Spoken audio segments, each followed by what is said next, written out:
All right, this appears to be working now. Sorry about those other two false attempts. But this appears to be working. It looks to me like I'm live. I'll see if anyone joins. In the meantime, I will read the poem The Strongest of the Strange by Charles Bukowski, which is where I took the title for this. Okay, so The Strongest of the Strange.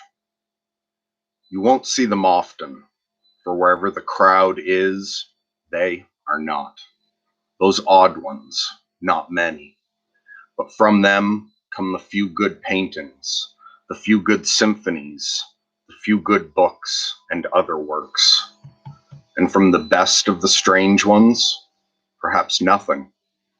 They are their own paintings, their own books, their own music, their own work. Sometimes I think I see them. Say a certain old man sitting on a certain bench in a certain way, or a quick face going the other way in a passing automobile. Or there's a certain motion of the hands of a bag boy or a bag girl while unpacking supermarket groceries. Sometimes it is even someone that you have been living with for some time. You will notice a lightning quick glance, never seen from them before. Sometimes you will only notice their existence suddenly in vivid recall, some months, some years after they are gone. I remember such a one.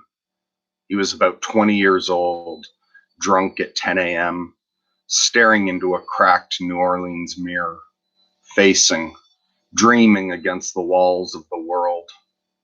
Where did I go?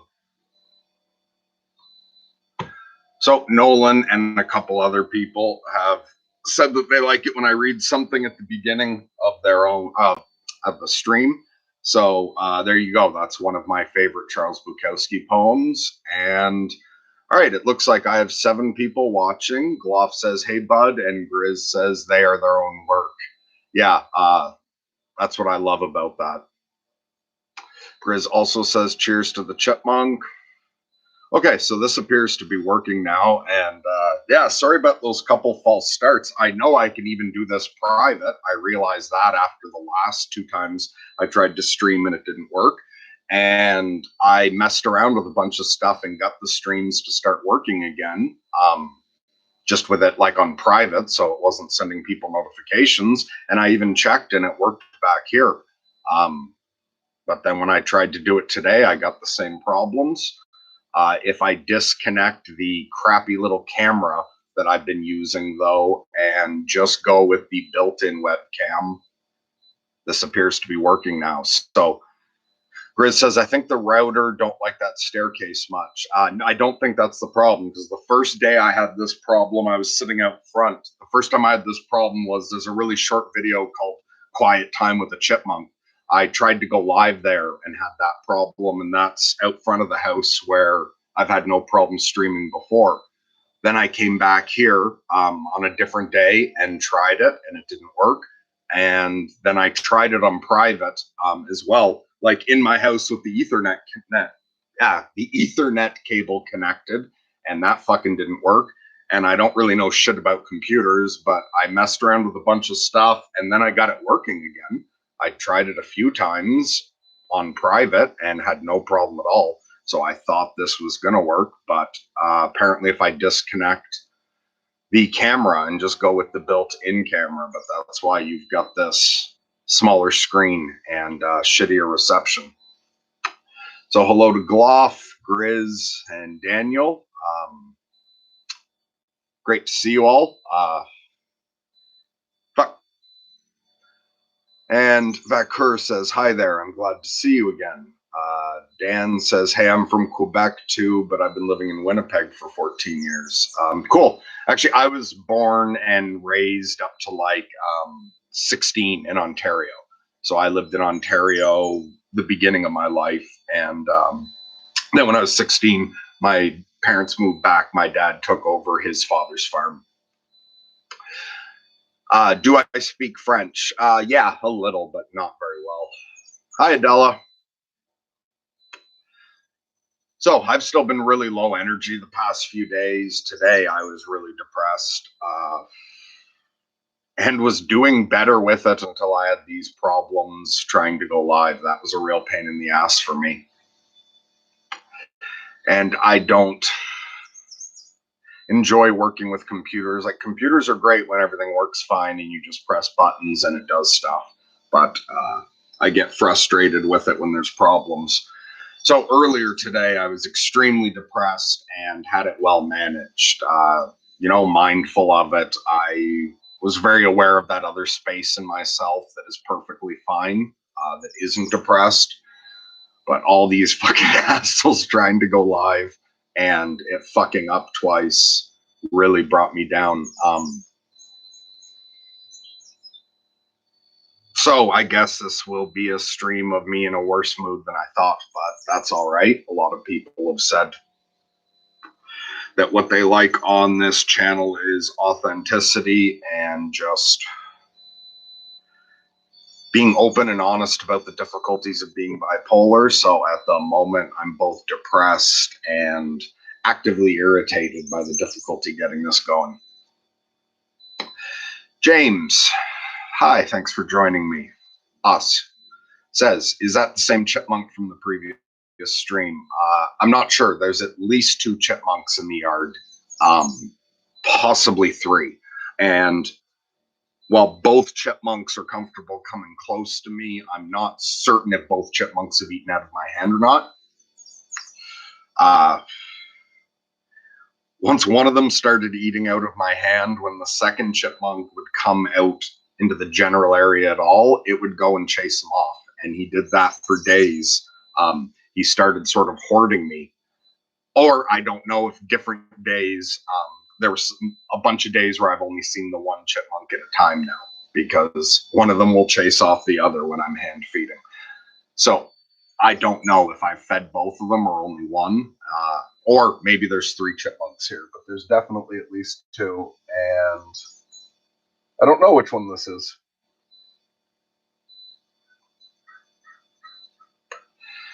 Dan says, okay, my English not very great. I sound like a Slavic or something. I was watching you live twice, your previous videos. Cool. And a lot of people actually, fairly often in emails we get, it's from someone who English is their second language, and they always apologize if they're not great at English. But I don't mind that at all. Overall, I'm a pretty patient person. I have difficulty with certain things when it's technology related, or there's certain things that I find particularly difficult. But overall, I'm a fairly patient person, and I'm very patient with people struggling to express themselves in a second language. And Dan says, I think I'm a bit of a compulsive person, I think. Maybe I need to canalize my energy. I restarted to do gym and long walks. It's very beneficial. Yeah, exercise helps a lot. And I've never managed yet to go through a winter where I keep exercising. When my depression gets bad in the winter, it gets really fucking bad. And even over the past few years, the mindfulness I've learned and various magic, spiritual, or psychological techniques I've incorporated just into my regular life have allowed it that I can be fairly happy during my depression, actually. I can be actively suicidally depressed and have that greater awareness and have a large enough space inside of myself to contain all the suicidal depression and a significant amount of other things as well, like joyous experiences. So I've gotten very good at that. But when my depression's bad, I cannot get the physical. So far, I have not been able to get the physical energy up. And one of the only ways I've managed to do so well mentally and emotionally with my depressions is I schedule them for myself now. I think of it, because I think very mythically often. Once the fall starts coming, it feels to me like my antlers are getting very heavy in a normal year. I start feeling this weight on my shoulders, and I can feel the winter coming in. It feels, and the best analogy is the way, a deer grows its antlers over the year and loses them in the fall. the end, it feels very heavy. And I feel I've used up my energy for the summer. Every fall to me feels probably like the evening feels to a lot of people, at that point where you're losing enough energy to do something, and it's time to just either eat or relax a bit, read, watch TV, then go to bed. I start feeling that way in the fall. And I feel very much like I die in the winter is sometimes how I think of it. And sometimes I think of it like hibernating. But if I plan for that and I just don't expect anything of myself for a few months in the worst of the depression, like it's hard enough just to get up to fucking do the day-to-day shit like eating. So I don't expect anything else out of myself in the worst of my depression. And it can, but the physical energy is just, it's so fucking hard to move at all for me in the winter to do anything. And so I always get off. Yeah, I remember this was about exercise. So I always get off track in the winter and then get myself started in the spring. Sometimes I'm able to get myself going right spring to fall. Other times it gets interrupted and I get off track. Midsummer, when I'm really manic, it's easy. I get like the flight of ideas and attention going all over the place. So sometimes in the summer, I'll stop working out, not because I don't have the energy to, but I sort of get too distracted to. But usually I can keep myself going most of the summer. I had done pretty good up until a couple weeks ago of exercising, I think for a couple months. And I do a thing where I start by just creating the habit. And so I exercise so little that it's easy. I just do, you just do a few push-ups, like where you're not even pushing yourself. But I start doing that every day just to get the habit going without also having all the physical exertion of exercising. And I'd gotten up to where, like not a lot, but I was working out between 5 and 20 minutes a day. I do a few push-ups here, lift a couple weights there, and little like 5-minute bursts. And but I got off. I'm just today and yesterday were the first days in a couple weeks that I've been exercising again, and that's because I'd gotten my elbow tattoo finished 2 weeks ago, and for the first couple weeks while it was healing, I didn't want to be working out as well. So that was enough to break the habit. But yesterday and today, I've done a bit of exercise, and I'm not planning on getting any other tattoo work done until the fall or winter. And so I'm hoping I can stick with my exercise through the summer.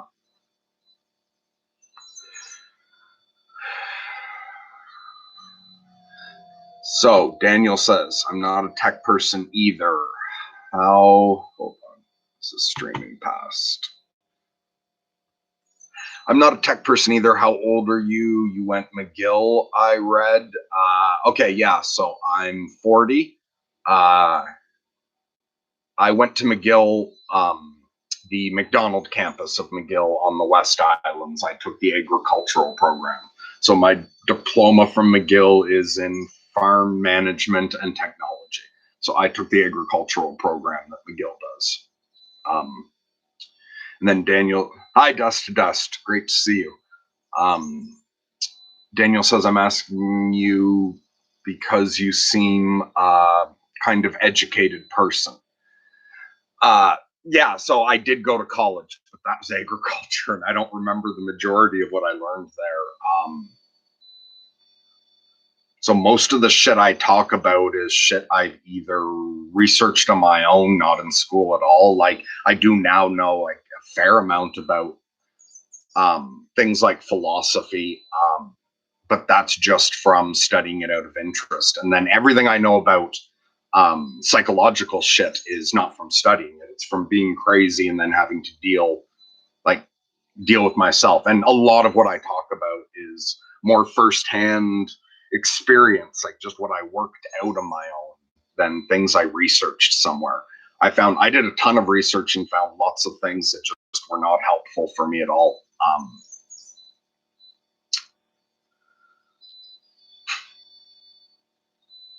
I lost my train of thought there.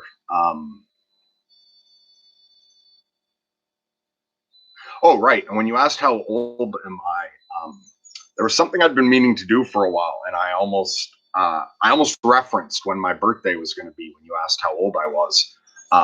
But I think, is it Grizz? A couple people have brought up like astrology a few times. And I was wondering about this. If there is anyone watching who is into astrology, what sign am I? And I'm asking this as a sort of experiment of, is there anything to astrology? Is something a few people have asked me, Orion. And I don't know a lot about it, but I think it would be a neat experiment if there are any people in the audience who are into astrology and want to comment what sign I am. To me, if a whole bunch of people guess what sign I am, and I don't think I've ever said when my birthday is or what sign I am, but if a bunch of people can tell just by my personality what sign I am, then that would, to me, would be a bit of circumstantial evidence in favor of it working. So if anyone out there knows anything about it, or if you just want to guess for the fun of it, write in the comments what sign you think I am. Although, if you're just randomly guessing, say that, so that if we do get any feedback, we can tell the difference between random guesses. Or if you feel you know a lot about astrology, say that. Let's see. And yeah, I'm feeling fairly scattered, my thoughts. For this time of year, I'm normally not depressed. And I found recently I'm getting like mixed symptoms more than I used to. So I'm both feeling physically depressed and I'm getting that mental, like my head's full of fucking butterflies, thoughts going in every direction. So I don't think I'm going to worry about reading all of the questions. My mind's jumping all over the place. So I think I'll just let my eyes jump all over the place as well and just respond to what I respond to. Sorry for anyone who writes something that I miss.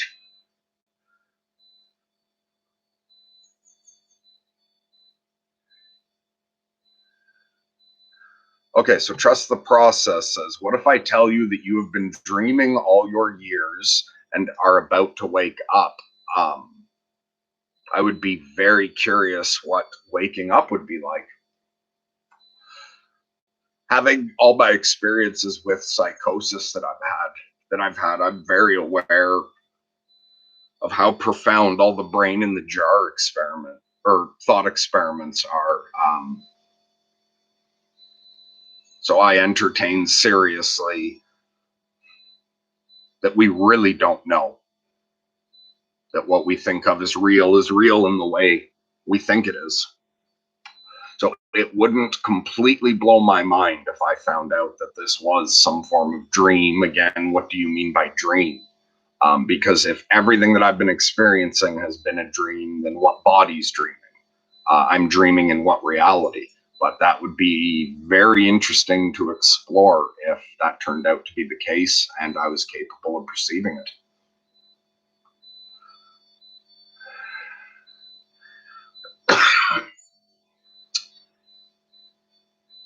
So Adela says 2 times this week they were messing with the cell phone towers here.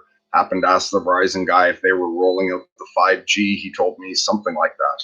So I don't know what 5G is. I'm really fucking uneducated when it comes to technology.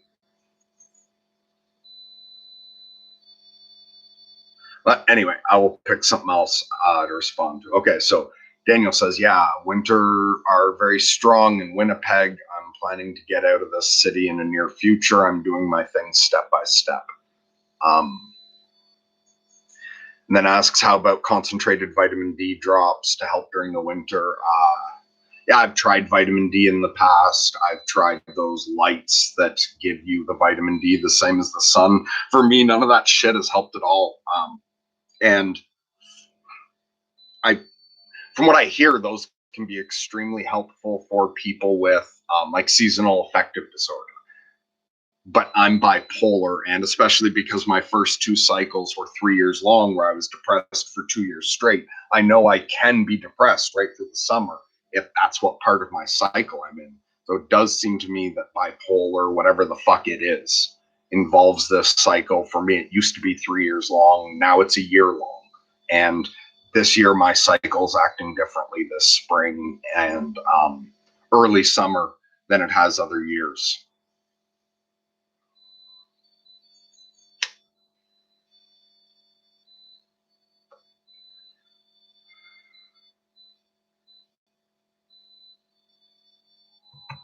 Okay, so as word is told, I'm sorry for the ones I'm skipping, but mine's all over the place. It'll be easier for me just to jump through to some random stuff. Oh, and it just jumped all the way to the bottom for some reason, but someone was talking about, okay, here it is. As word is told. Hi, thanks for joining us. This caught my eye because you said schizoaffective. So, as word is told says I was diagnosed with schizoaffective disorder, though I've never heard voices or hallucinated. Interesting. I'm not much is coming to mind at the moment about what exactly schizoaffective disorder is and how that's different from, like, I'm thinking it's a much milder form of sort of schizophrenia. Is that right? Most of the people I've known with schizophrenia have it fairly severely. I can't think of anyone I've ever known well that had schizoaffective disorder. So what's the difference between that and even with any diagnosis like bipolar or schizophrenic, there's a whole list of symptoms you can have. And it's like if you have enough of them, you're put in that category. So you can have two different people with bipolar, even the same type, two different people with schizophrenia or schizoaffective disorder, and both of them could have completely different symptoms. Grizz says that Chipmunk is lifting my mood so much right now. Excellent. Yeah, a few people said they really liked seeing the Chipmunk when I did that one little video.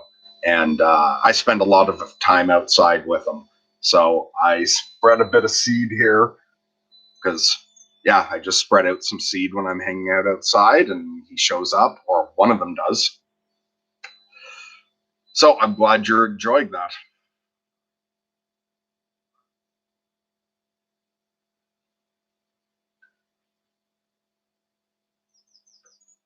Della says chipmunks like tattoos. I don't know, perhaps.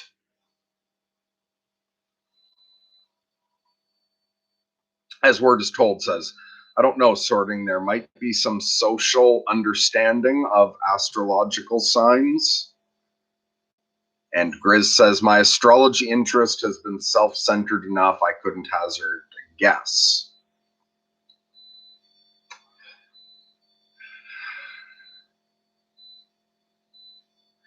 And somebody's been put on a timeout by Grizz.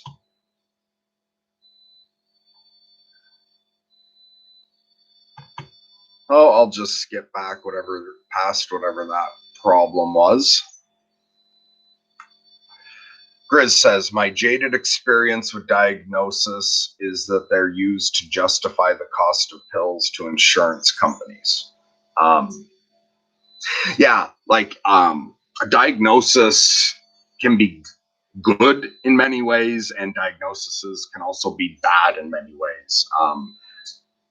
For some people, if they're given a diagnosis and then they're told what else they should be like because of that diagnosis, some people will actually conform to the expectation. On the other hand, if you're experiencing a bunch of shit and you have no idea what the fuck it is, and there's a diagnosis that actually matches well, it can be a relief to have at least something to call it and an area that you can research.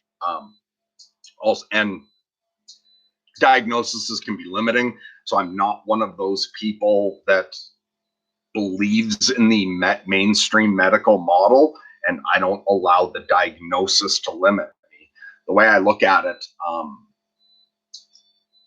because like some people might say I'm not schizophrenic or I'm not bipolar, I'm a natural shaman.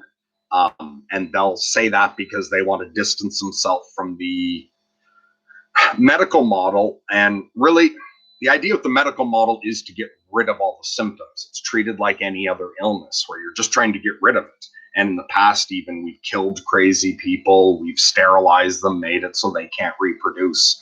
And then even with the crazy people that we don't kill, we try to just get rid of all the symptoms. So we try to wipe out the crazy like it's a disease. Whereas there's another way to look at all of this shit where you look at it like this is a person who would have been a shaman in the past. This is a person being called to a very unique and unusual life. and that this person will need to function with reality different than the average person.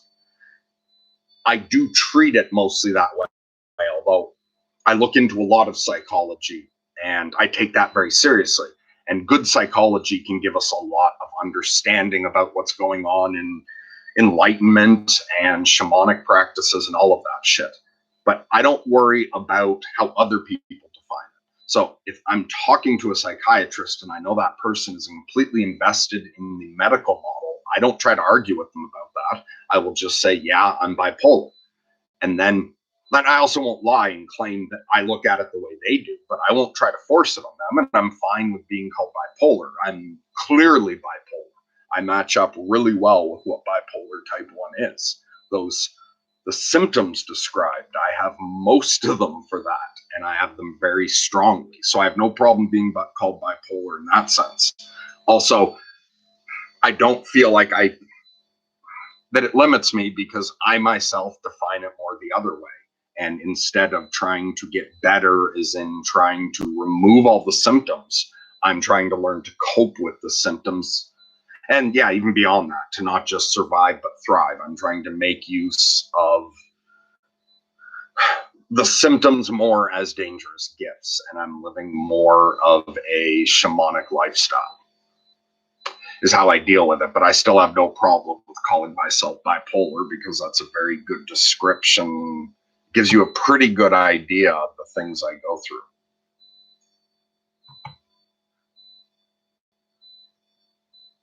So Dan says, I'm from the country about 45 minutes from Quebec City. I noticed that contemplate the beauty help for the peace of mind. I do this. I need to do this more. I like to do this also when I listen to classical music. Yeah, the beauty of nature. Absolutely. I've found, and Ryan will talk about all his training in nature-based coaching and therapy as well. But I found, well, when I was younger, I really enjoyed living in the city before I snapped. Now I can't imagine living in a city again. Like, I lived in Toronto for years, and I look back at that and I can't imagine it. Being out in the peace and quiet, like where I live, I can't see any other house. I'm not far at all from my parents or from my wife and kids. Like, the one farm next up this way is my parents' farm, and then the farm, the next one up that way, is where my wife and kids live. So I'm not far from them, but you can't see any other house from my house. I've got this nice quiet spot with lots of nature around, and I find that's absolutely necessary for me. And I don't know whether it's a delusion or it's genuine, but I have the experience of like a lot of sort of psychic phenomenon, and I really pick up on energies and shit like that. And the more people I'm around, it's like there's this static getting turned up. Yeah, I really don't know how to describe it, but when I'm around of lots of people, it's like there's some sort of really uncomfortable static that keeps getting like that turned up the more people there are. So for me, I've really had, and I need to spend a lot of time like completely alone. I really need my connection to nature and my times of isolation.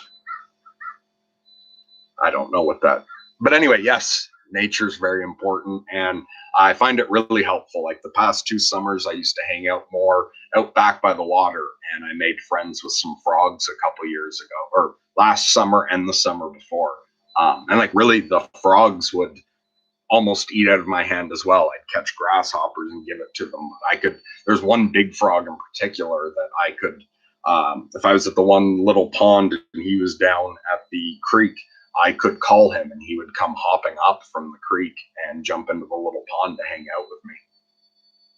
And then this year I've been hanging out front more with, at first I was just out front hanging out with the birds, and then the chipmunks started coming closer and closer. But I've been spending a lot of time with either both chipmunks, but one at a time, or one of them has staked me out. I've been spending a lot of time with him recently. And my daughter, who's 3, like loves nature, loves animals. I remember last year she used to run around the yard sort of, it was earlier this spring. she'd run around the yard, like chasing the chipmunks and yelling up to the trees to the chipmunks, like, hey, come down, I just want to play with you. And she'd be really disappointed when they ran away. So once I got the chipmunk happy, like content to eat out of my hand, she was over last week and he ate out of her hand for the first time. And she just loved that. And he's eaten out of my wife's hand as well. She's the other one who's tried in the past couple days. Yeah, this little guy makes everybody very happy. So whenever I am live streaming outside, I'll throw around some seeds so that you guys can appreciate his calming presence as well.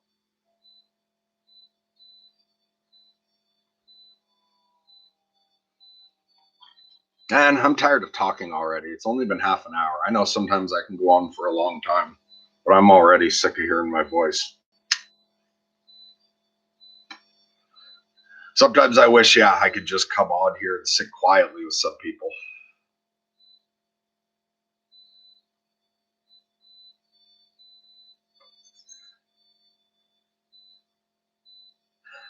So Dust to Dust says, do you take any medication besides marijuana? I consider my cigarettes medication as well. Some people with racing thoughts, schizophrenics, and bipolar, you'll see that the odds of smoking go way the fuck up, and that the majority even do chain smoke. I find the constant flood of nicotine into my system helps me calm racing thoughts, so I do consider it a medication. And I consider coffee a drug too, and I do use coffee. Beyond that, I take melatonin to sleep, and I occasionally have I have prescription sleeping pills as well, but I only take those every now and then because they're addictive.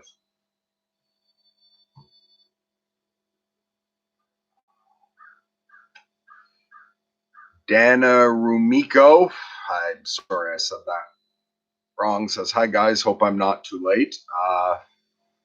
No, I'm still here. I'm getting tired of hearing myself talk, but maybe I'll respond to a few more things.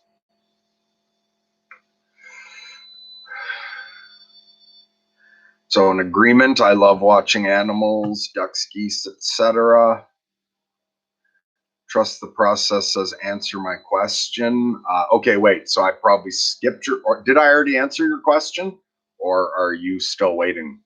So yeah, and by skipping a whole bunch of stuff, and I don't know what's going on between Patty and Grizz, but I trust Grizz. I'll let him deal with that.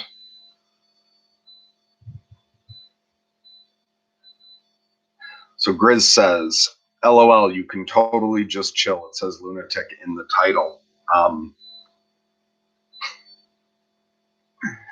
And that's actually one thing about this whole, because we've gotten a lot of response saying that people really want authenticity from this channel.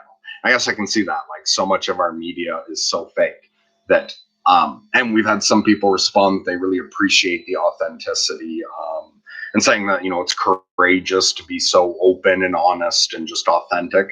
But the advantage once you do it is it really takes the pressure off. Like, with everyone saying what you guys want from me is authenticity, it's like, okay, that means I don't have to try too hard. On the one hand, while authenticity can be difficult because there's the pressure to put on some sort of persona, it's nice to have that pressure off and have people saying that they like the authenticity. And that's the other thing that I found freeing about, oh, right. So when it comes to what I was saying before about diagnosis, and there's good and bad to it. The other good thing for me about the diagnosis has been that I'm no longer expected to act normally. Like the quote I mentioned before that I saw in the Joker, the preview for the next Joker movie. You see him writing shit in a pad of paper, and the one thing that he's like writing, if you pause it and look, is the worst thing about having a mental illness is you're expected to behave as if you don't. And so And for the first 6 years of being bipolar, I was not willing to accept being crazy. So I guess that's the biggest thing about authenticity is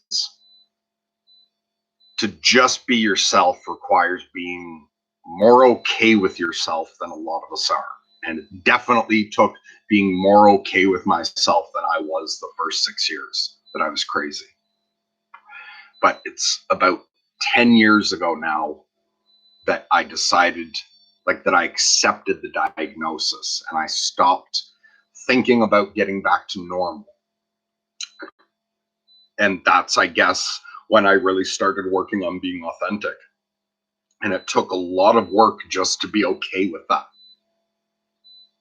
with the fact that I was so fucked up. But once I accepted it, and for me, I'm very fortunate. I have a lot of shit. Like, there's many people out there dealing with major problems, like psychological or spiritual, like mine, that on top of that don't have the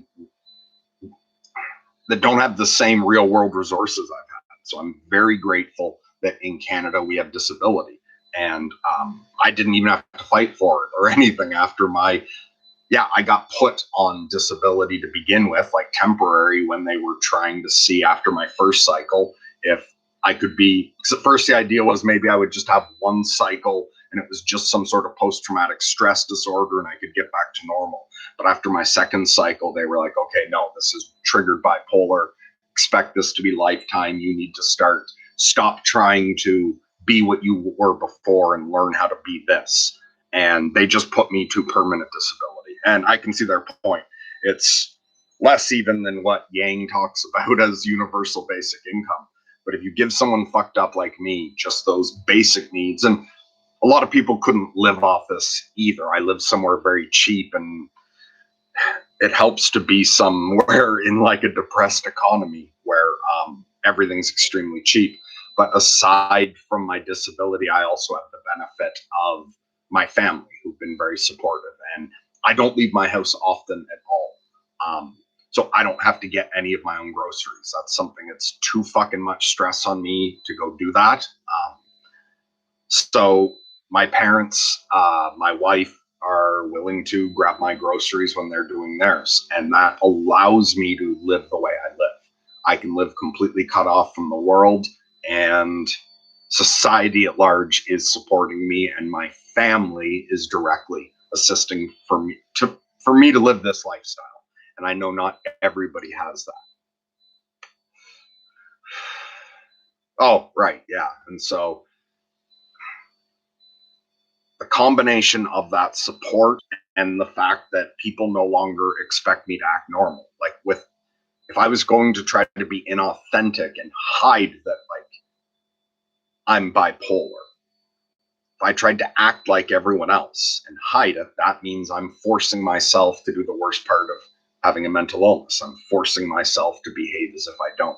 It's much easier to be crazy when you're free to just be crazy. And instead of worrying about being normal, worry about being as good as you can be while you're crazy. Try to do as little harm with it. If you can, even try to find ways you can do good as a crazy person. And crazy people have done phenomenal shit in both the scientific fields. They've discovered things that they learned from psychotic breaks that have made huge advances in like our scientific discovery, but also artists. Insane people can produce incredibly powerful works of art. All right, this was the strongest of the strange, or as Charles Bukowski says. And for some of them, they produce nothing. They're their own paintings, their own music, their own books, their own work. And accepting that has been a lot of freedom for me. Was the point of all that.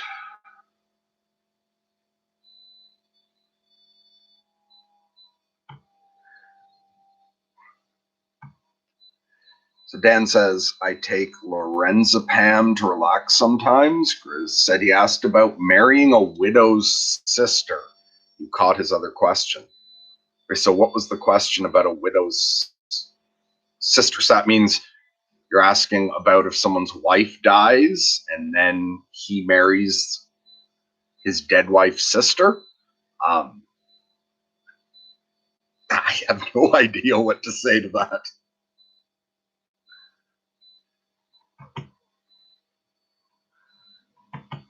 And trust the process and says no, scroll up. I didn't answer. Sorry, I'm not going to try to scroll back up and find the question. I don't think I'm going to be on that much longer anyways, and I want to try to respond to a few things. Putting pressure on myself to respond to everything will just make this too stressful. So yeah, it says lunatic in the title, so I'm going to hide behind that and don't expect me to deal with everything the way a normal person would. Dust to Dust says, I appreciate the openness. I know the difficulty from experience. Yeah, and I'm handling this fairly well, so I'm pretty good with, I'm trying to be mostly private about, my private life, not talk about family and friends and stuff. But when it comes to just being really open, really vulnerable, and really exposing myself sort of internally, what I experience, the kind of things I think, I'm surprisingly comfortable with that. And Dan says, I noticed you seem to be an honest person. You seem to have a lot of strength. Yes, to be honest with ourselves about what we were and the baggage we carry. Yeah, so that is one thing that for me is why I really, really latched on to both Peterson and Sam Harris. Like, I love both those thinkers, and I can listen to both of them for hours and hours, but both of them take honesty extremely seriously.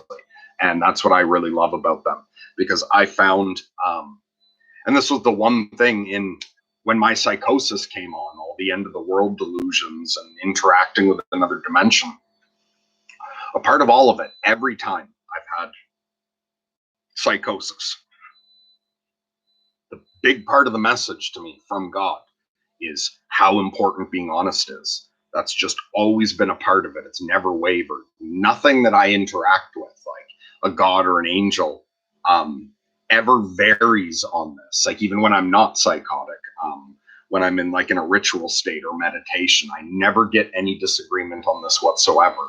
And it's the one thing that I found when I came out of my psychosis, both the first and second time, and, couldn't deal with it and was, in denial and all that shit. I found during those two depressions, I wanted to push everything about God and angels and shit out of my head. And although I would always feel a sort of connection, I could make it very dim. And I found I would want to forget about everything that I was all excited about when I was manic. But the one thing, so I would try to just push all of it out of my head. But the one thing that completely stuck with me was that you have to be honest. And I found it took me years and years and years of trying, and improving on it. But that just never left from the first psychotic break, that being honest is just of ridiculous import. And it didn't even matter which way I was looking. Because I've gone through time periods of focusing on it more primarily psychologically and trying to set aside the spiritual or the metaphysical. And I found even as I was looking at it that way, it just seemed honesty was so important. Like, when you look at the guilt, when you look at the increased complexity that you add to the world, when you look at the decision fatigue of constantly deciding to lie or not, you look at the way you will never feel accepted by other people if you're constantly lying. Because even if they like you, you think, well, they only like me because I'm lying all the time. The honest, authentic me isn't good enough. So it distances you from people. It obviously makes it harder for other people to trust you. And the practicality of every time you lie, you're putting yourself at odds with physical reality. You're putting yourself at odds with the truth every time you lie. And the truth is there. It is backed up by all of reality. So I could see it all from that perspective purely. And anytime I was feeling very mystic or very religious and looking at it that way, I found it just seems like God would want us to be honest, would be this of fundamental import. And also the way you have to live honestly, then you have to face all the other sins. If you're allowed to lie, it's going to be much easier to fall into doing things you know you shouldn't be doing. If you know you have to be honest, you're more likely to figure out the rest of the sins that you're committing. than if you're lying all the time, or you're more motivated not to commit them. And then from the same thing, when I would try to think of things more philosophically, where you get more open-minded about things, but not to be mystic or metaphysical, it still seems like how you're going to work things out if you're not honest. As far as philosophy goes, it's all corrupt if it's not honest. Same thing with science. If you lie about all your data, if you lie about your results when you do experiments to back up a theory, you're just corrupting science. So from that perspective, honesty seemed incredibly important. And then even once I got into like magic and really taking the metaphysical side seriously, as well as seeing the magical power of what we think of as mundane, like the magical power of art and language and imagination. Again, it seems just so fundamentally important to be honest. Especially if you're if you're interacting with gods or angels and energies and you're a fucking liar, how do you expect them to treat you? And if you want your words to have power and you want to be magical, then obviously you have to be honest, it seems to me. So I can't say enough about how important truth is. And that's why no matter what other mistakes Sam Harris or Jordan Peterson ever make, whatever else they're wrong about, I don't give a shit. I love them just for how they've contributed to the discussion about truth and honesty. I think everything they say about it is so important.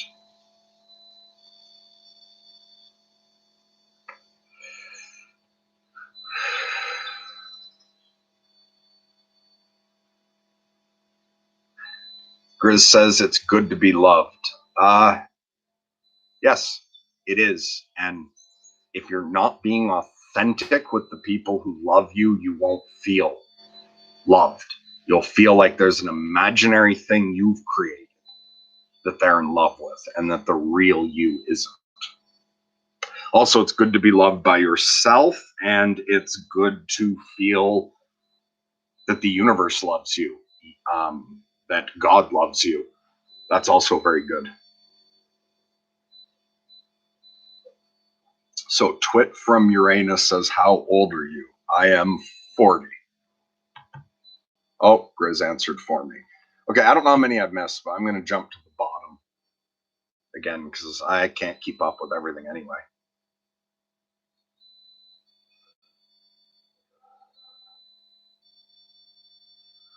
So, offhanded, I don't think I've read anything. Okay, so wait, so Adela Darling said Scorpio. So if that's guessing from when I said, what sign am I? No, I'm not Scorpio. And yeah, since I might not go back through this, I even forgot that I'd asked that until I saw that. If anyone's watched this far and you really want me to see your guess, I always read all the comments underneath the video once it goes up. I don't like listening to myself, so I don't rewatch the videos and go through the chat stream very often at all, but I always look at all the comments. But offhanded, I don't believe I've responded to you yet. The best investigation of living. The lie is the buffoonish father's character in the brothers Karamazov. Yeah, I pronounced that wrong. Interesting. I haven't read that.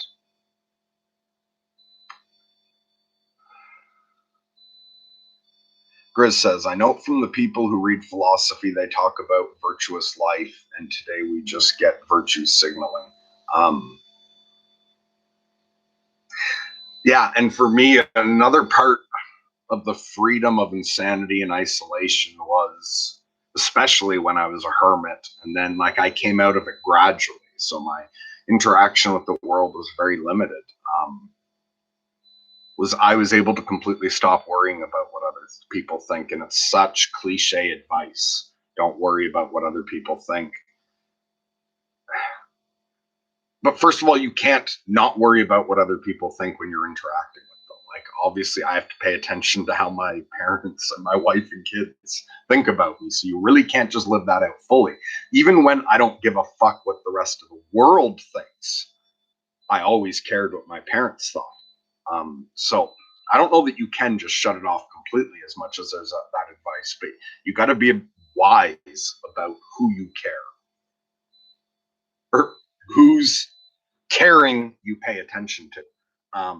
Are they wise or not? And even with that, you can have someone where I care what they think about things.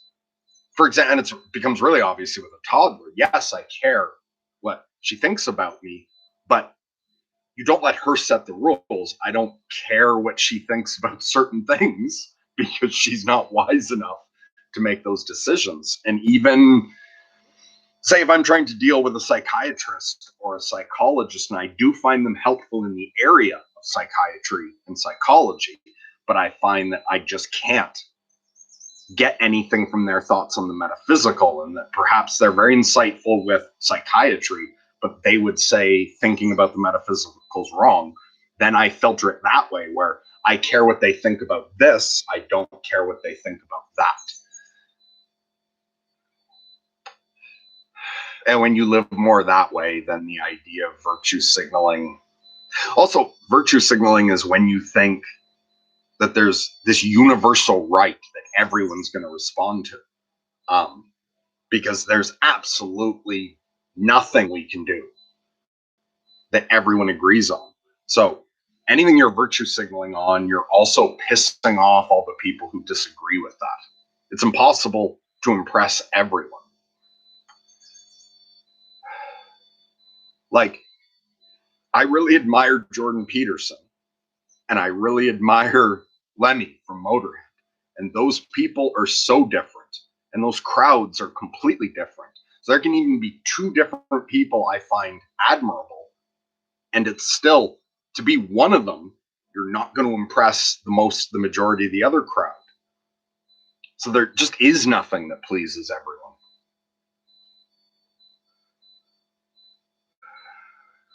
So Dan felt the same about something. Oh, and hey, I see Levi's here talking about stuff he's been on.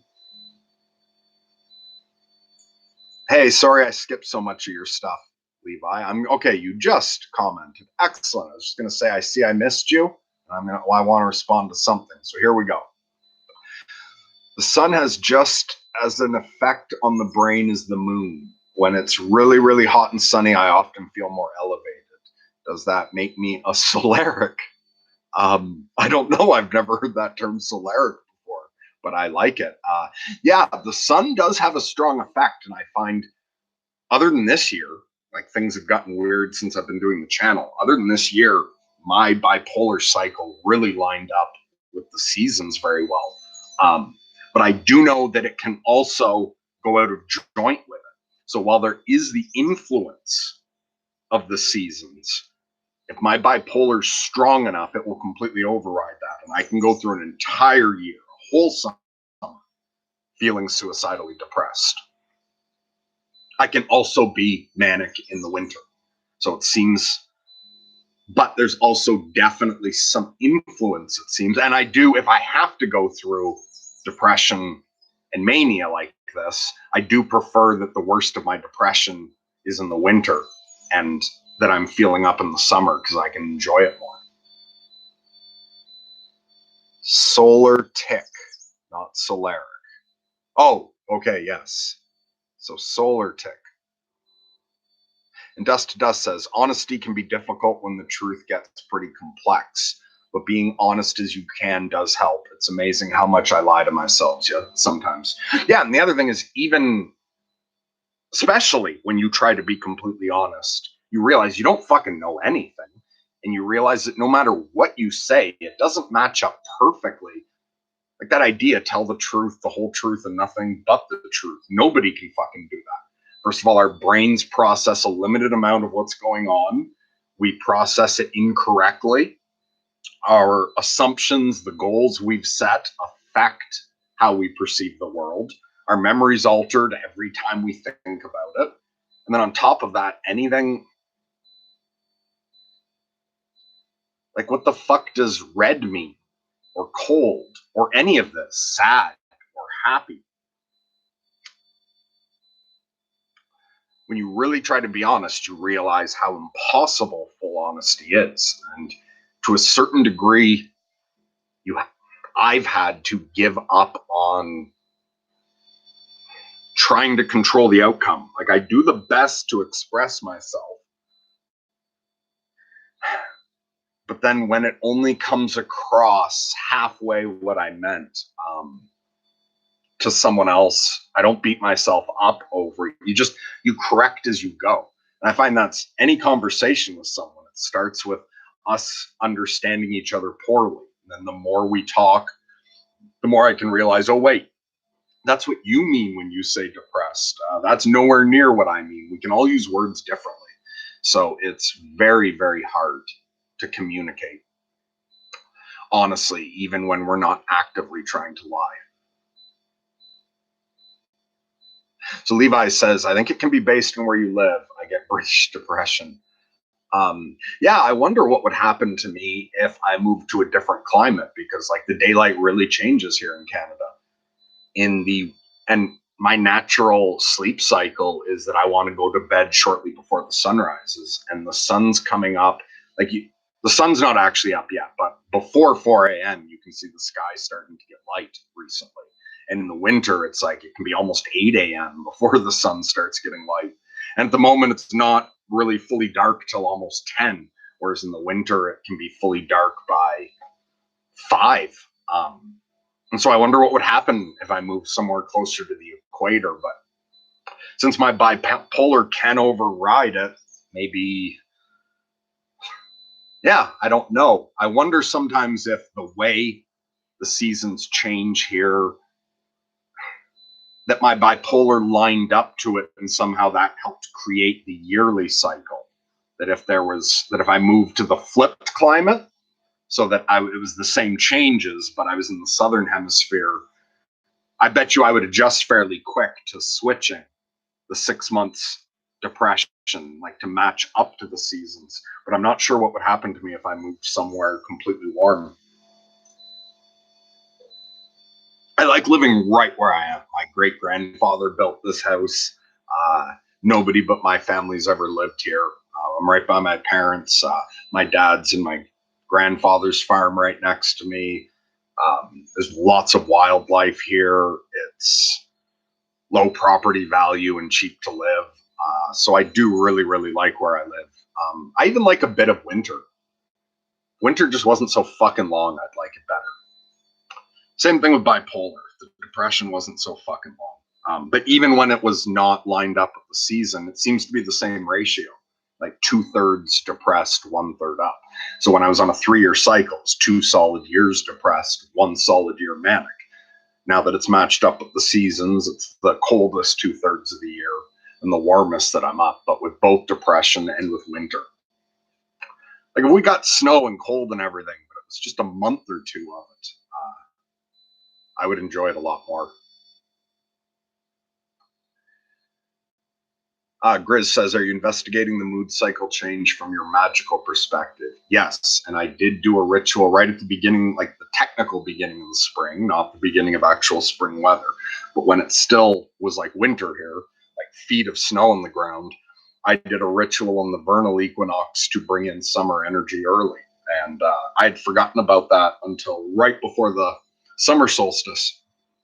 And then like the day of or the day before, I was thinking, why the fuck am I so depressed coming up, like, at this time of the year? And it just jumped into my head that I had done a ritual to bring in the summer energy early. Now, when I did the ritual, I was thinking of it as if I could just bring in the summer energy early and also have it in the summer. And I did. After the vernal equinox, I got going much earlier this year than I have any other years. Because we were taking over the channel, I did a couple things. I did a magic sacrifice and I did a ritual in the vernal equinox, and I got my energy up. And aside from doing the channel, I got a bunch of shit cleaned out of my house and a whole bunch of work done. And I got exercising earlier this year than any other year. So it did work that I brought in more energy early. But now I'm wondering, was it actually that I was stealing the energy from later? And I don't know, maybe that's just a coincidence as well.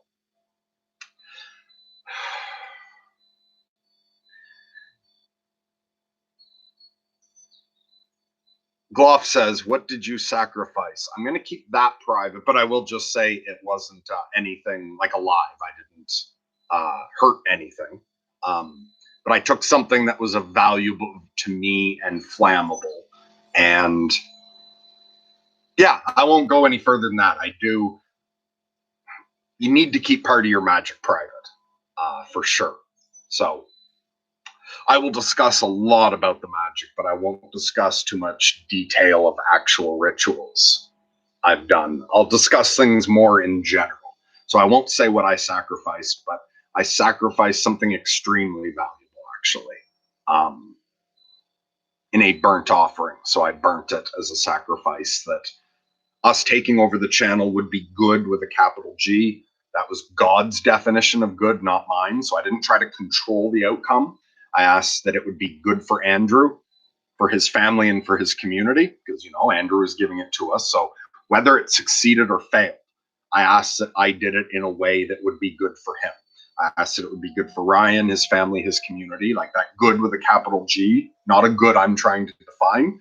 I understood that it could be good for Ryan to try to do this channel, for it to crash and burn, for him to publicly be very embarrassed, and that possibly he could learn so much from that he could then go on to do great things. So I was aware that that might be what the good was with a capital G.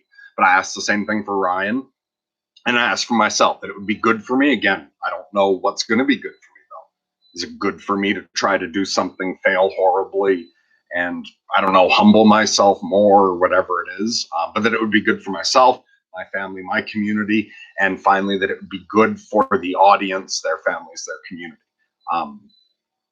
So that was the point of the sacrifice, just that it would be something good, whether it was good that we crashed the channel and just destroyed it in public humiliation, or whether it would continue.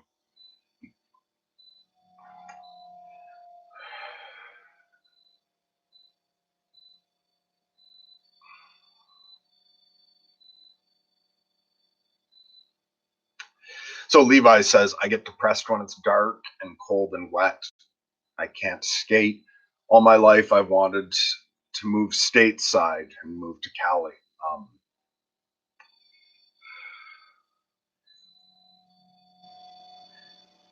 I can be quite happy in the dark and the cold and the wet, though. It's easier to get to. Actually, no, not the dark. Being cold and wet isn't pleasant. But actually, I love the dark. I prefer the dark. Well, no, I love hot summer days. But other than like direct hot sunlight where you're out in the sun, other than that, I don't like light much. I don't like artificial light. I love low lighting, and I love complete darkness. I'm very, very comfortable in the dark.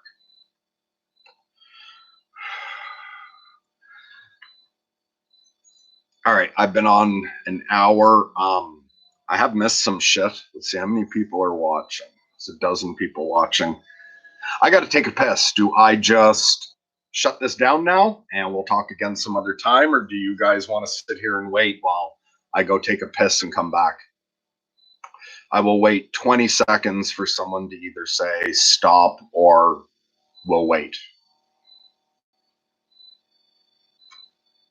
Okay, Dan's going to wait. I will be back momentarily.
Back.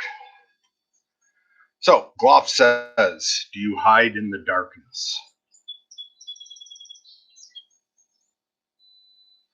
You feel hidden from like society in the darkness. But I would say no, the overall feeling isn't one of hiding, although you do feel hidden from the world in the darkness. But when you spend a lot of time in the dark and get comfortable with it, especially when you spend a lot of time outside, or in particular in the woods in the dark, you stop feeling hidden.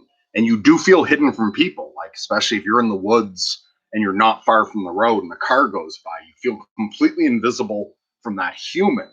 But when you spend a lot of time in the woods in the dark, you realize that you're not invisible at all to any of the things in the dark.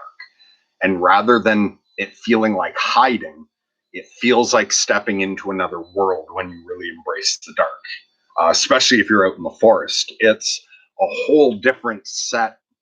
Well, no, it's not even a completely different set of animals, but you'll realize really quickly that you're not invisible to the porcupines and the skunks and the raccoons. Even if I'm out in the dark enough that I'm invisible to another person, I bet you my little friendly chipmunk could find me. You're not invisible to the mosquitoes, and you realize the bats and the owls and shit know where you are. Also, same as just when you close your eyes, you cut off something.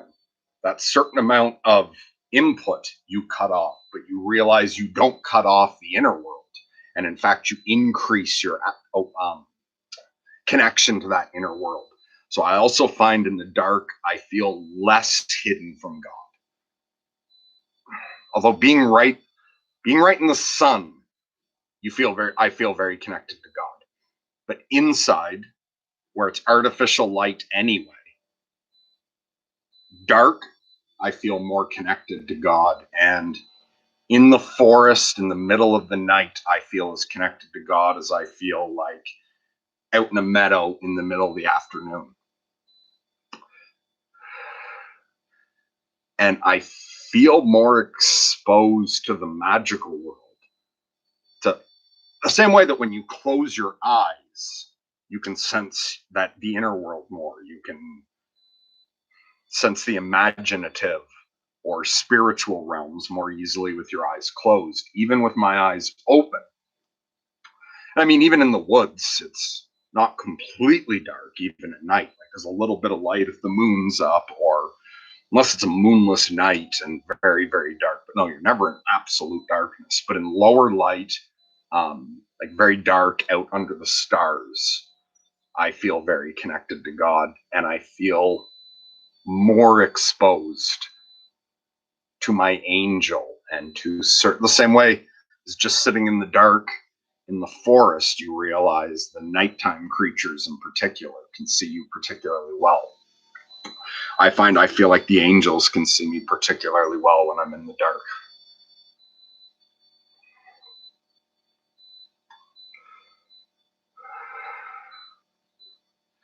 Okay, some of this is talking to each other.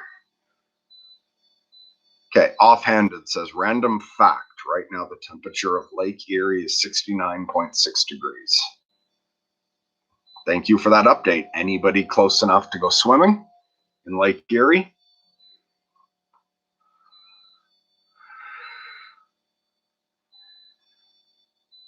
Gloff says, my favorite time is the twilight hour. I'm rarely up for it anymore. So it's a gift when it does happen. Yeah, twilight's beautiful. I love sunsets. I don't like sunrises because for me, I always go to bed not that long before the sun rises. So I go to sleep much later in the summer, or much later in the winter, and wake up later. And I go to sleep earlier in the summer and wake up much earlier. So it's the combination of going to sleep early. Plus, in the summer, when my mania is going, I can wake up after 6 hours feeling just full of energy. What the fuck was I going on? Oh, right. So I don't like a sunrise, though, because I really don't enjoy going to bed after seeing the sunrise. So once the sky starts getting a bit light, if I haven't already gone to bed, I go to bed. I don't like seeing the sun before going to bed. However, I love sunrises. That's why I did one stream. Was it a sunset? Or sorry, I love sunsets. That's why I did one stream at sunset, because I do often, if I'm not busy, go outside and watch the sunset. Yeah, so I'm gonna miss a ton of shit, but I will just pick things at random. James says, "Do you worry about running into a bear when you're in the woods in the dark?" I would be freaking out. No, I'm always fairly comfortable in the woods in the dark. Especially if you're like quiet, you'll realize you can sense stuff as well. There's both how much you hear once you're paying attention, but also I think there's something more to it, or I'm delusional. I believe that we can somehow sense animals to a certain degree, but there's extra senses as well that you can often tell what's around. Sometimes you can tell something somewhere even before you hear those first rustlings.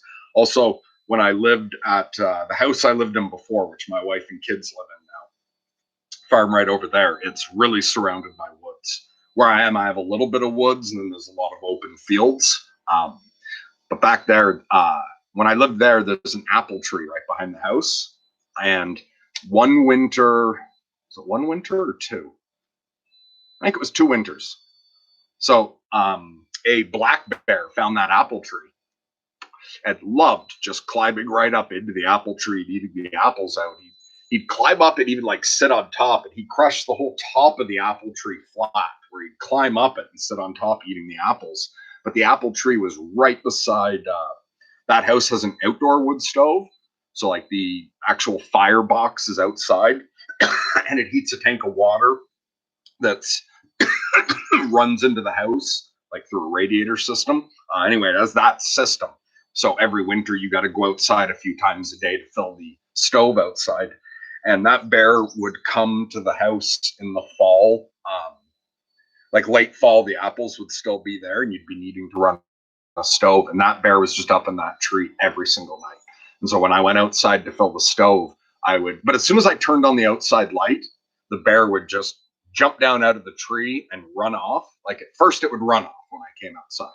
Then gradually, as it got used to me, it would like climb down from the tree and just walk off. And as it got a bit more used to me, I could even like when I turned on the light, it wouldn't go anywhere. It wasn't till I stepped out and slammed the door. Sometimes I would give a shout to get it down out of the tree.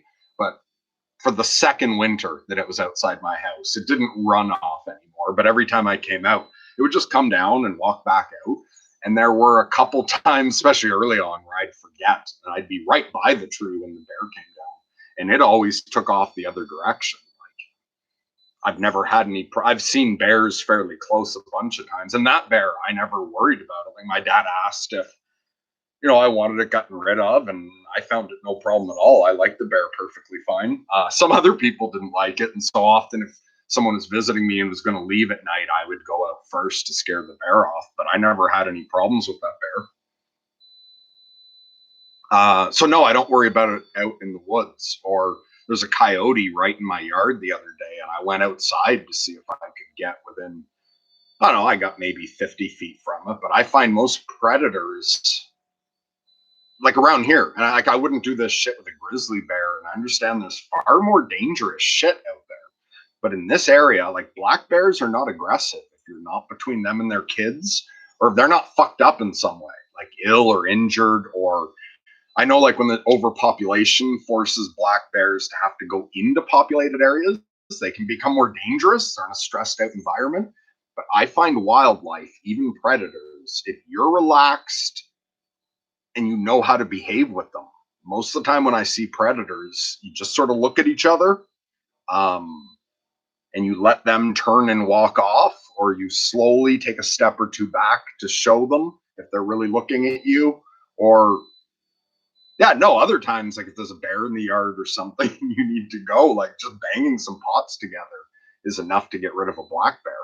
And I wouldn't want to sneak up on a black bear, but even when I'm out in the woods at night, especially the way I chain smoke, I feel like everything fucking knows I'm there. And if I hear something big, or if I get a sense that there's something out there that's big and I hear something in the distance bigger and I'm at all concerned, I just make a bit of noise and you hear it move the other direction. So out here where shit's spread out enough, animals aren't overpopulated and humans aren't overpopulated either. There's lots of space. Black bears and coyotes and wolves and shit aren't really a problem. Like you can have problems with them with livestock, but I find if you just know how to behave and leave a bear alone. It leaves you alone. Friend of mine caught a baby bear once and tried to raise it, and it got loose. And I had a pet raccoon for a very short period of time. My friend kept his raccoon much longer. I don't know what all. Oh, right. Someone asked about a bear. Hey, Andrew's here. So I'm just going to jump to this. Yeah, I'm feeling more and more flighty. People want to keep hanging out, so I'm going to hang out, but I'm going to put no pressure on myself at all to respond to shit. It's like you have a 1 in 20 chance of me responding. I appreciate everyone taking the time to do this. In no way am I unappreciative of it. But if I force myself to try to keep up with this or to do it in too unnatural a way, it's going to make it too hard on me. So I think I'm going to go with the authenticity here, and I will just respond randomly to what catches my attention. So Andrew says, hey, Mark, happy Canada Day weekend. I wish I was there to celebrate with you. Is it Canada Day weekend? I'm so fucking cut off. And I don't care that much about Canada Day. Like, Canada's fantastic, but I don't know. Is Canada Day really celebrating like what I think of as Canada, the nature and the people, and the feels more like it's celebrating like the government, that Canada. Especially because, yeah, we count from when the government was here. Canada was here a lot. Yeah, the way I think of it, Canada was here a lot longer than the government.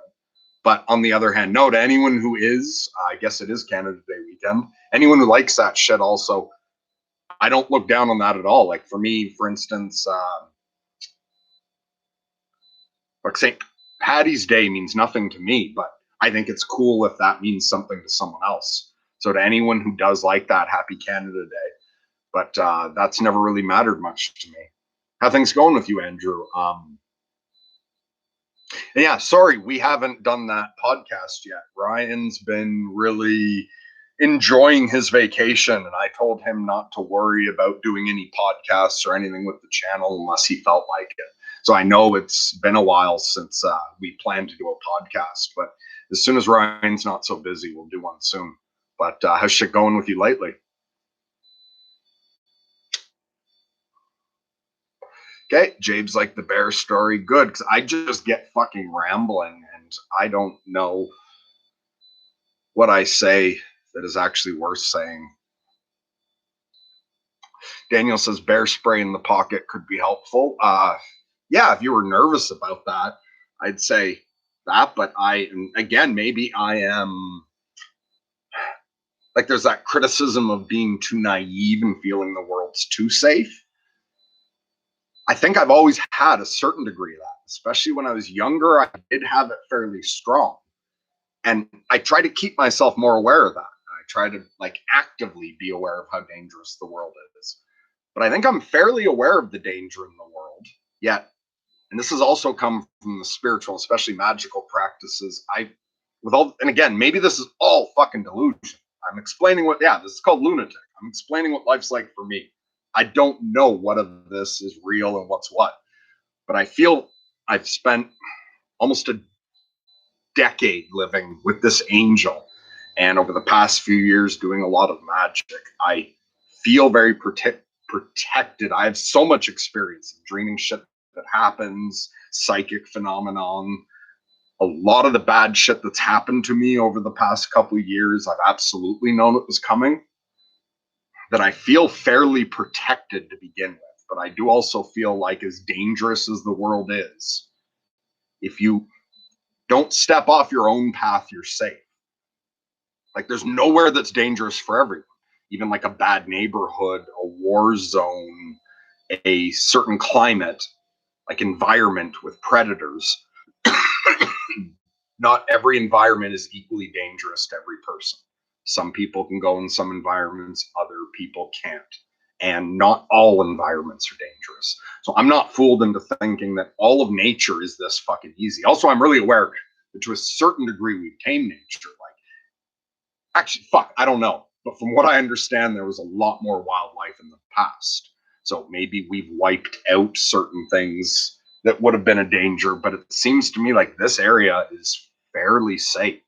There's fucking nothing poisonous around here.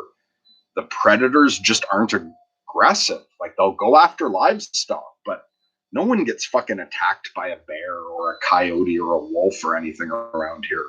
I've seen them tons of times in my life where, I don't know, if you just know how to act around them, it doesn't seem like a problem to me. Well, also looking back on my life, I've gone into areas that are dangerous that other way, like areas of the city where most people don't go, and perhaps naively, but I've never had any problems I couldn't handle. It seems like a lot of dangerous people are the same, that if you know how to behave around them and don't cause them any problem, you're fine. But I've spent tons of time out in the woods alone around here and never had any problem.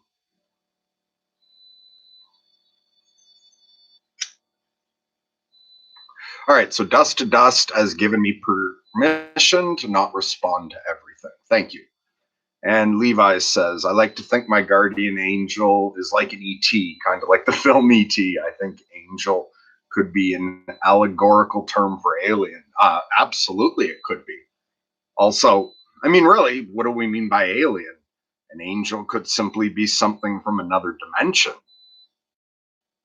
That's alien. It's not from another planet. Although some people think that the grays and the UFO phenomenon also aren't even aliens from another planet. Those are like aliens from another dimension. I'm very open-minded about all that, but I think of my angel as like closer to the religious idea. It's a consciousness that exists on a higher plane and is more a spiritual being than a physical being. All right, Andrew says, I've been well, thanks. I'm going to Samoa next month for a week. I'm looking forward to swimming in the best waterfall spot in the world, Afua'au Falls. I don't know how to pronounce that. I've been having better sleep recently. Awesome. I'm glad to hear all that. Gloff says, people also adapt their environments fairly decently if given proper time to adapt. Anyone with a shred of resilience can adapt to almost anything. I don't know what the ratio is, like how many people can adapt to almost anything, and it's not like I feel I can just handle any challenge or that I could adapt to any environment. But I feel that by living, trying to live authentically and honestly and taking like guidance from the spiritual realm, like trying to walk my path, I feel very confident I can adapt to any environment my path leads to. I don't know that I could handle anything, but I know I can handle what's coming on my path because it's what's meant for me. It's where I'll be led, is the way I feel about it. So Dan, with the long name I can't pronounce, says, love picking up Tongan from you, Andrew. I can really relate to your passion for that part of the world. East Asia has been my passion most of my life. Sorry, off topic, I know. No, not off topic at all. I'd love to, plug that Tongan channel of Andrew's.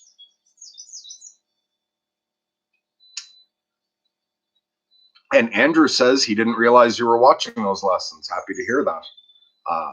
I watched a few of them a long time ago, but I haven't watched any in a long time.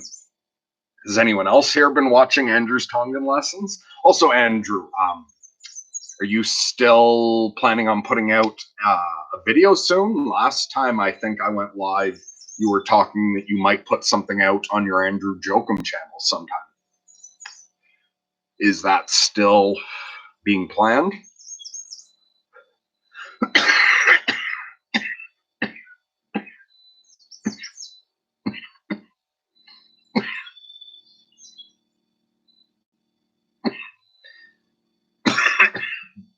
And Gloff has also seen a few. They're good quality. Your Tongan videos are good quality. I just don't watch language videos. Gloff said, I think Andrew said on a recent vid on his personal channel, he was putting out some content on lucid dreaming. Oh, did I see that and I forgot about it, or did I not see it? I know I'm subscribed to his channel, but I thought I'd hit notifications and I don't remember anything recent coming out from Andrew. Have you put anything out recently? Maybe I should check after this is done. Andrew says, I'm working on it today. I do not know when it will be released. I'm over analyzing and should just make something, but I keep starting over thinking what I made was not good enough. I can totally get that. And looking back at the way this channel happened, if you'd given the channel to just me the way you talked about it at first, I don't think I ever would have put anything out. All my first couple streams start with me thinking that I'm just going to delete it. Sometimes, yeah, I don't know what of mine is worth saying or not. So the very first stream I ever did, it was because that first video went badly, and I was not knowing what to do about that, and felt like I really could use feedback from anyone who's seen it in the audience to know what to do next with Ryan on the channel. And so I went on my first stream, I think, saying, I'm going to take this down after, but I just need to get some feedback. And then the stream went on and had nothing to do with why I went on. And people asked me to leave it up. If it hadn't been for that, I don't think I would have. And I've often, that's why I just go live and leave it. And it's taken Ryan, because my first conversations with people, I didn't know if they were worth posting or not. It took Ryan being the one to say, like, no, this is worth posting. And with some things, Ryan to say, like, oh, I'll edit it. And if there's anything that wasn't good or, was too private for that person, I let Ryan take care of all that. But I never know what that I say is worth saying. And I think if I'd taken this channel over on my own, that I would have just kept recording shit and watching it and thinking not good enough endlessly and just never posted anything at all. And the only way I was able to do the channel was and I was glad that Peterson had the quote, because you could hide behind a Peterson quote on this channel because of the audience. But that idea of just do it badly. If you've got to write, do a bad version because it'll be bad. I had to start this, and I still feel like I'm doing this badly. In theory, I think this could be done much, much better than I've been doing it. Instead, I'm just focusing on doing it badly and being authentic and adjusting to it. So I can understand the overthinking, and because a couple times I've tried to record shit, like other than going live, I've tried recording stuff a few times, and I always just end up not liking it. It should be better, and deleting it. And so Levi has the same problem. Dust to Dust says perfectionism sucks so hard for me. Yeah, I really have that part of me that's a perfectionist. And to do this channel, I've had to shut it off completely. And I often think I don't know what the fuck people are getting out of this and which parts of what I say are any good. So I'm just doing it because I've been asked to do it and it seems to be helping people. So I'm going to keep doing it. But yeah, self-criticism's a bitch. So I'm hiding behind, even in my own mind, that, well, I've said I'm just doing it badly and that I don't know what the fuck I'm doing. People want me to keep doing it. And maybe it'll get better.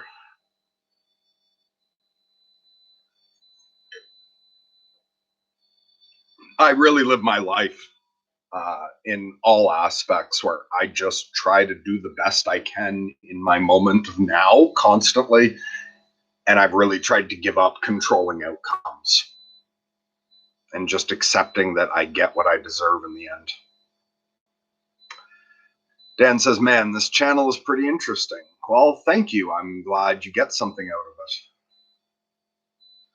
Grizz says, I just took a critical eye and unlisted all sorts of videos. Levi says, I don't want to get sucked into the social justice side of YouTube or any of that rage-baited side of YouTube. Yeah, and I know I've said this before, but I don't know if you guys have heard it, me say it. With YouTube, because sometimes I want to watch something where I do feel like I'm indulging in the dark side to a certain degree. I want to look into something maybe dark conspiratorial, or I get curious about what's going on in America. I want to hear a bit of news even, or anything political, or any curiosity in Trump. I like sign out of YouTube to look up certain things, especially if it's something that I don't feel like feeds my soul, for lack of a better purpose. Those sort of more guilty pleasure watching things, or things that I know are used to clickbait, like the destroy videos and anger and outrage and all that. I don't want the algorithm feeding me that and the suggestions coming up all the time.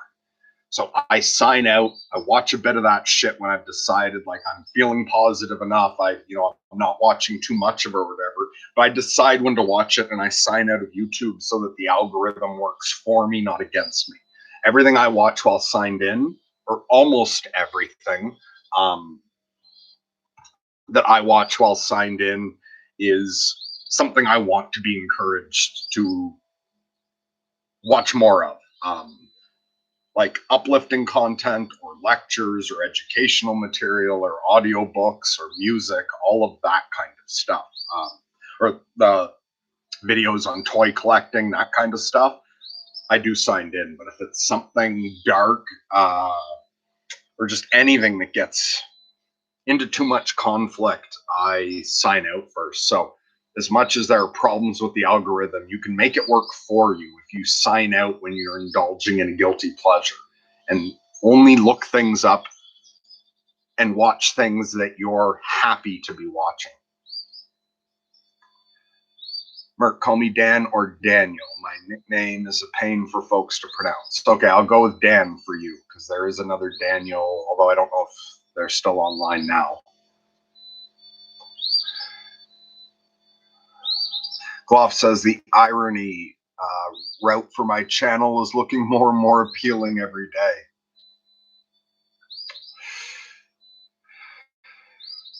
As in taking the route of being ironic on the channel for the sake of getting views. Now, do you want to put out something? Well, do you enjoy being ironic? Because there's nothing wrong with irony and sarcasm. Well, no, there's ups and downsides to everything. There's danger. There's a dark side to irony and there's a light side. Do you enjoy being ironic, or would you just be doing it so the channel's successful? Offhanded says, when it comes to being real, think of Yoda. Just do. There is no try. Yes, absolutely. Levi says at Gloff, I think that's what aggressive music is for. Grizz, the opening with selected reading is solid. It's cool to see what you choose and you read it well. Okay, cool. So I will try to do that anytime. Well, I might forget, but I'll try to do that anytime I do a live stream then. Either read some quote or read a poem or a selection from a book or something. But yeah, if people like that, I'll try to start everything with reading something. Although I'm sure I'll forget at times. Levi says, like, no bullshit, those type of channels ruin my day. I don't know what no bullshit is. Like, is that the name of the channel? Gloff says, look up surrogate activity as defined by Ted Kaczynski. Huh, I don't know what that is. I'm not going to try to look anything up while streaming. I don't want to encounter any more problems with the stream. My computer's not very good and I'm not very technically proficient, but I might look that up later, or someone else who knows more about it tell us. Oh, Daniel's here. And now our two Daniels know each other. Gloff says irony is not a virtue. No, irony is not a virtue, but not every single thing you have to do has to be a virtue. Now, irony can be harmful, but if it's not harmful and you're just trying to make a point in an ironic, artistic, or humorous way, it doesn't necessarily have to be bad. Daniel also likes the idea of starting by reading something. Okay, cool. So I'll try to keep doing that.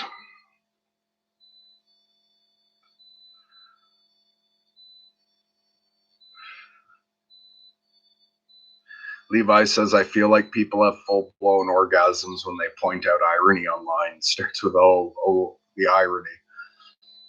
Yeah, people really like, there's short rushes off all sorts of online interaction that are not ideal from my perspective.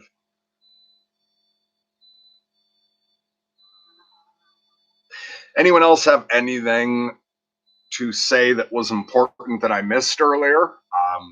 I think I'm going to get going soon. I think this has been more than long enough, but I'll stick around for a few more minutes. So if you wrote something earlier and I passed by it and you really wanted an answer, and you were disappointed I skipped it, let's use a few minutes for that right now.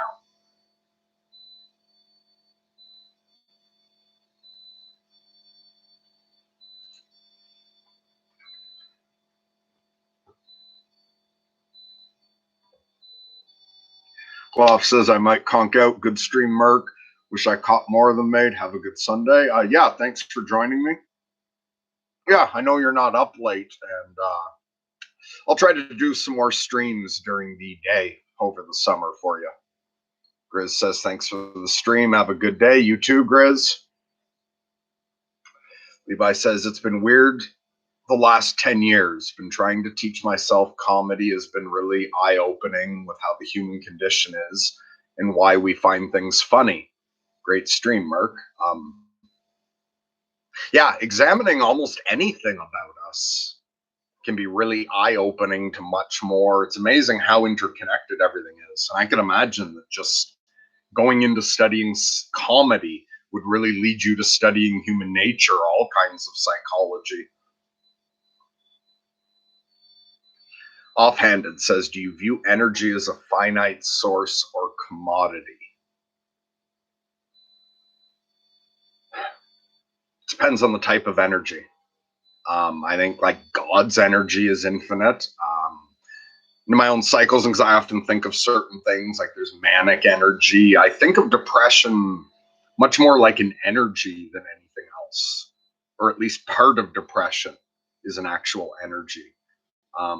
With spiritual and magical entities or energies, I don't know how finite or infinite they are.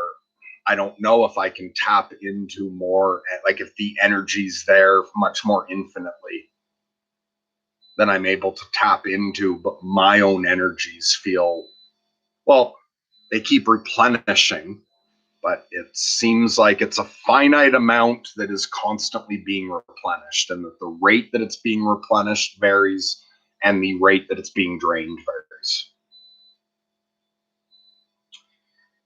Daniel says, yes, I just want to tell you that I appreciate your honesty, Mercury. Hey, just take that as a sign, like Peterson says, pay attention to what you admire and appreciate in other people. So just take that as a sign that honesty fucking kicks ass, and I just do the best I can. I've been working at it for a long time, and I don't feel like virtuous compared to other people if I'm more honest than them. Because I do take a Sam Harris view of everything that is really there for the grace of God, there but for the grace of God go I. Like, I am only this honest because of the nature that I started with, like my genetic code, whatever spiritual nature or karma I came in with, and my environment. So I'm lucky to be as honest as I am, rather even than feeling I've earned it, even though from another perspective, you could argue I earned it because I actively tried to. But anyway, yeah, just honesty's awesome, and not as a virtuous thing even, or to finger wag at other people. It just makes life so much better. Puts you in line with the universe, helps you get your psyche under control. Yeah, just that's my biggest message is try telling the truth. It's awesome. James said, thanks for the great stream. Enjoy the rest of your day. You too. Love the stream. Okay, yeah, so thank you everyone for joining. Also, Grizz is saying bye to the Chipmunk. I think he sounded like he just took off. Okay, so I'll say bye for the Chipmunk because he or she isn't here. And I don't know, we'll all hang out some other time. Lunatic love to all.